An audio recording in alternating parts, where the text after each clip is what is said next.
Halo teman-teman semua, hari ini saya ingin mengajak Anda semua untuk melakukan sebuah refleksi yang mungkin akan membawa kita ke sebuah tempat di dalam diri yang sering sekali kita lupakan. Mari kita bicara tentang permulaan, tentang tekad yang kita tanamkan dalam diri kita saat kita memulai langkah pertama dalam kehidupan ini. Sebuah perjalanan yang seringkali terasa seperti mengarungi padang Sahara yang luas tak berujung. Ingatkah Anda pada saat itu, ketika kita berdiri di ambang petualangan yang disebut hidup, ada sebuah kemurnian dalam niat kita, sebuah harapan yang membuncah, sebuah tekad yang teguh. Tekad itu tidak selalu diucapkan dengan lantang, tapi ia terukir di lubuk hati kita yang terdalam. Ia adalah moral kompas yang selalu menuntun kita. Kita bertekad untuk selalu konsisten mencari kebaikan dalam segala hal. Bukan hanya untuk diri kita sendiri, tapi juga untuk dunia di sekitar kita. Ada keinginan membara untuk meminimalisir kerusakan, untuk tidak meninggalkan jejak negatif, untuk melangkah dengan kesadaran penuh terhadap dampak dari setiap tindakan kita. Selain itu, di hati kita juga ada sebuah keinginan universal yang kuat. Keinginan untuk mencari kawan sebanyak-banyaknya. Kita ingin membangun jembatan, bukan tembok. Kita ingin berbagi tawa, kisah, dan beban. Kita ingin terhubung, merasa menjadi bagian dari sesuatu yang lebih besar dari diri kita sendiri. Sejalan dengan itu, ada pula upaya gigih untuk menghindari terciptanya musuh semaksimal mungkin. Bukan karena takut atau lemah, tapi karena kita memahami bahwa konflik dan permusuhan hanya akan menguras energi, menghancurkan kedamaian, dan menghalangi kita mencapai potensi terbaik. Ini adalah visi yang idealis, penuh dengan optimisme, sebuah peta jalan yang kita yakini akan membawa kita menuju ujung Sahara, sebuah istilah untuk kesuksesan yang penuh makna. Namun sekali lagi teman-teman sekalian, kita punya satu tantangan. Tantangan yang kita kenal dengan istilah Fata Morgana. Di padang Sahara kehidupan ini, mereka muncul dalam berbagai bentuk. Bisa dalam bentuk ilusi yang memikat, janji-janji palsu yang berkilauan, menyerupai oase yang menjanjikan kesegaran, kekayaan, dan kebahagiaan abadi. Di awal perjalanan, kita mungkin cukup waspada. Kita tahu bahwa Sahara kehidupan ini penuh ketipuan, dan kita berjanji pada diri sendiri untuk tidak terlena. Tapi seiring langkah yang semakin jauh, ketika debut gurun mulai menempel di sela-sela pori-pori kita, ketika kelelahan mulai menyapa kita, Fata Morgana itu terasa sebagai tempat singgah yang menggiurkan. Sebagai mungkin kalau di tol itu rest area lah. Fata Morgana ini juga bisa berupa apa saja. Ya, kalau di tol mungkin bentuknya rest area, tapi dalam kehidupan ini bentuknya sangat banyak. Bisa jadi Fata Morgana itu adalah ambisi yang berlebihan, pengejaran kekayaan materi yang tanpa henti, atau pencarian validasi dari orang lain yang tak pernah terpuaskan. Mungkin juga Fata Morgana ini berbentuk seperti godaan untuk membandingkan diri dengan orang lain di media sosial, mengejar standar kesempurnaan yang tidak realistis, atau tenggelam dalam kesenangan sesaat yang hanya memberikan kepuasan semu. Kita melihat kilauan oase palsu, dan dengan naif atau karena rasa putus asa yang menggunung, kita mengalihkan pandangan dari moral kompas kita dan berlari menuju ke arahnya, yakin bahwa di sanalah kebahagiaan sejati berada. Dan ketika kita tenggelam di dalam Fata Morgana itu, di tengah Fata Morgana yang kita kejar, kita baru menyadari bahwa itu hanyalah sebuah ilusi. Oase yang kita lihat hanyalah pantulan cahaya di udara panas, dan janji-janji yang berbisik di telinga kita hanya berisi kehampaan. Pada kondisi inilah justru seringkali kita menghabiskan banyak energi yang sebenarnya bisa kita alokasikan untuk hal-hal yang lebih berharga. Bayangkan berapa banyak waktu yang kita buang untuk mengejar persetujuan yang tidak berarti. Berapa banyak energi yang kita kuras untuk mempertahankan citra yang tidak sesuai dengan diri kita yang sebenarnya. Berapa banyak upaya yang kita curahkan untuk memanjakan kesenangan sesaat yang pada akhirnya kita sadari tidak memberikan kepuasan jangka panjang. Energi itu bisa saja kita gunakan untuk membangun hubungan yang lebih dalam, untuk mengembangkan bakat yang terpendam, untuk membantu mereka yang membutuhkan, atau untuk mengejar impian yang kita abaikan. Jika sekiranya kita lebih berhati-hati dan tidak terjebak dalam perangkap fata morgana itu, perjalanan kita mungkin akan lebih efisien, lebih bermakna, dan lebih damai. Tetapi di tengah-tengah perjuangan untuk melepaskan diri dari jeretan ilusi ini, sesuatu yang jauh lebih tragis sering terjadi. Kita lupa arah, mana yang harus diambil, dan bagaimana cara untuk mencapai ujung sahara tersebut. Moral kompas kita, tekad yang kita pegang teguh, kini tertutup debu atau bahkan sudah hilang. Suara-suara fata morgana terlalu bising dan hiruk-pikuk perjuangan untuk melepaskan diri darinya terlalu melemahkan, sehingga kita tak lagi bisa mendengarkan bisikan hati nurani kita. Kita tahu kita tidak berada di tempat yang seharusnya. Kita tahu kita ingin keluar dari ilusi yang dimana kita terperangkap. Tetapi kita tidak tahu harus kemana kita pergi. Tujuan awal kita, visi tentang kebaikan, tentang persahabatan, tentang hidup tanpa kerusakan, kini terasa begitu jauh, begitu kabur, dan mungkin terlupakan sama sekali. Hal inilah yang terjadi dalam perputaran hidup kita. Sebuah lingkaran tanpa henti di mana kita memulai dengan niat baik, lalu tersesat oleh ilusi, kemudian menghabiskan energi untuk berjuang melepaskan diri, dan akhirnya kita merasa hampa karena kehilangan arah.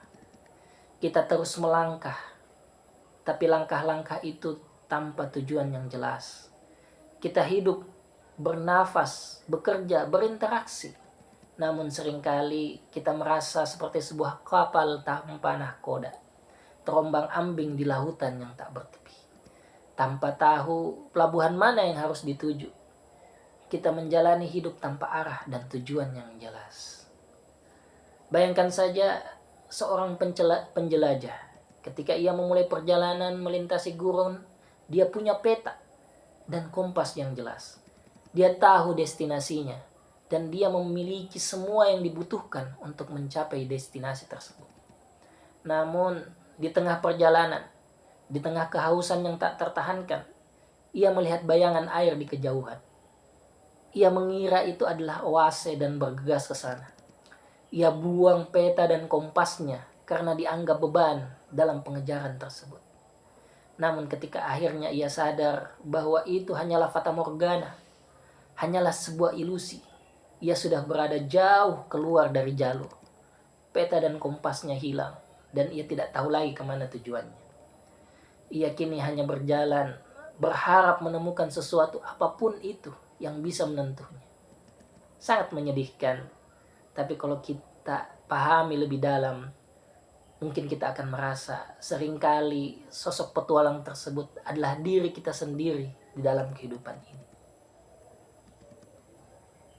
Bagaimana dengan kebaikan? Ketika kita sedang terlena dengan fata morgana, seringkali kebaikan itu berubah menjadi kebaikan yang semu. Kita mungkin melakukan hal yang baik, namun tujuannya hanya untuk mendapatkan pujian, hanya untuk memenuhi ekspektasi sosial atau untuk membangun citra. Kebaikan bukan lagi tentang kemurnian, tapi kebaikan yang dikondisikan oleh fata morgana, oleh apa kata orang, atau tentang bagaimana saya terlihat. Kita kehilangan esensi dari pencarian kebaikan yang tulus, yang seharusnya muncul dari hati nurani dan keinginan untuk berkontribusi secara positif. Fenomena ini, siklus tanpa arah ini, bukan hanya terjadi pada individu. Sebuah perusahaan mungkin didirikan dengan visi yang jelas untuk melayani kebutuhan masyarakat dan memberikan dampak positif. Namun seiring waktu, perusahaan itu bisa saja terlena dengan fata morgana keuntungan, mengabaikan etika dan melupakan visi awalnya. Energi perusahaan terkuras untuk mengejar profit jangka pendek. Mereka kehilangan arah. Tidak tahu lagi apa tujuan sejati mereka selain angka di laporan keuangan dan apa yang masuk ke tabungan. Hasilnya lingkaran yang sama, tanpa tujuan, tanpa makna, hanya bergerak karena keuntungan. Jadi teman-teman sekalian, pertanyaan fundamentalnya adalah bisakah kita memutuskan lingkaran ini? Bisakah kita menemukan kembali moral kompas kita dan mengarahkan kembali perjalanan kita menuju ujung sahara yang bermakna? Peluang itu tetap ada, tapi ia membutuhkan sebuah tindakan sadar, sebuah intervensi yang disengaja. Kita perlu menarik nafas dalam-dalam dan mengingat kembali tekad yang kita tanamkan dalam diri pada saat kita memulai langkah kehidupan ini. Apa yang sebenarnya kita inginkan? Apa yang kita janjikan pada diri sendiri saat kita masih murni dan penuh harapan? Apakah itu tentang mencari kebaikan sejati, untuk membangun hubungan yang bermakna, atau untuk memberikan kontribusi yang tulus, atau sekedar untuk hidup yang penuh integritas? Kita mengidentifikasi kembali tujuan-tujuan inti untuk agar langkah pertama dalam ketika kita memulai perjalanan kita di sahara kehidupan ini bisa kita temukan kembali. Setelah itu kita meninjau kembali apakah peta dan kompas kita itu masih ada. Jika kita telah membuangnya karena terburu mengejar fata morgana, sekaranglah saatnya untuk kembali menemukannya. Atau kalau kita tidak mampu mencarinya, tidak mampu untuk menghabiskan terlalu banyak waktu, kita bisa kembali menggambar yang baru. Peta adalah nilai-nilai kita, prinsip-prinsip yang akan menuntun setiap keputusan kita. Kompas moral adalah kesadaran diri, kemampuan untuk secara konstan memeriksa apakah tindakan kita sejalan dengan nilai-nilai tersebut. Ini mungkin berarti kita mendefinisikan ulang apa itu kebaikan bagi kita. Apa itu kerusakan yang ingin kita hindari? Seperti apa kawan yang kita cari? Dan bagaimana musuh seringkali justru muncul dari dalam diri kita sendiri. Ego, ketakutan, atau rasa insecure kita. Membebaskan diri dari fata morgana juga berarti mengalokasikan kembali energi kita. Energi yang selama ini kita buang untuk mengejar ilusi. Energi itu harus kembali dialihkan ke hal-hal yang benar-benar berharga. Ini berarti kita harus berani mengatakan tidak pada tuntutan yang tidak relevan. Kita harus membatasi waktu yang kita habiskan untuk hal-hal yang menguras energi. Bisa juga kita berinvestasi pada aktivitas yang menyehatkan jiwa dan raga. Ini semua adalah tentang memprioritaskan, tentang memilih apa yang benar-benar penting daripada sekedar bereaksi terhadap setiap kilauan di padang sahara.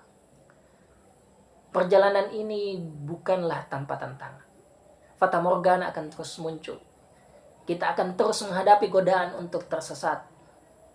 Tetapi dengan kesadaran yang terus-menerus, dengan komitmen yang diperbaharui setiap hari, dan dengan kemauan untuk terus-menerus kembali ke nilai-nilai inti kita, kita bisa memutus lingkaran kehidupan tanpa arah dan tujuan yang tak jelas ini. Kita bisa belajar untuk membedakan antara oasis sejati dan ilusi fata morgana yang menyesatkan. Kita bisa berjalan dengan langkah yang lebih pasti, lebih bermakna dan lebih damai, bahkan di tengah padang sahara kehidupan yang tak terduga. Ini adalah undangan untuk refleksi, bukan untuk penghakiman. Kita semua pernah tersesat. Yang penting adalah apakah kita memiliki keberanian untuk mengakui bahwa kita telah melenceng, dan apakah kita memiliki kemauan untuk mencari kembali arah kita.